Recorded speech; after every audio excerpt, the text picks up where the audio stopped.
Hello everyone, in this video I'm going to show you how to download and install Microsoft Teams in your laptop. If you're having Windows 10 or Windows 11, the process is the same. I'm going to show you two methods to download this and install. The first option is to the easy way, just go to Start menu, Windows Start menu, then go to Microsoft Store, and in the Microsoft Store you just have to search for Microsoft Teams, and this will show you the Microsoft Teams application, which is totally free in Microsoft Store.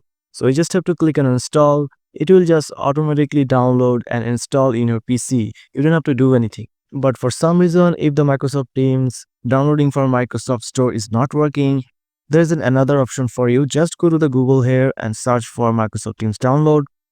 Then go to this Microsoft.com, download Microsoft Teams desktop. And here you just need to click on download Microsoft Teams for Windows. And it will download your exe file, as you can see.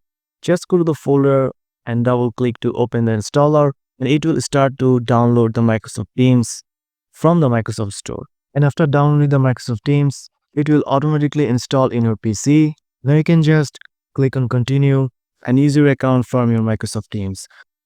See, I've logged in with my Microsoft account to use the Microsoft Teams. So that's it guys. This is how you can download and install the Microsoft Teams in your laptop. So if you found this video helpful, please subscribe and thank you for watching.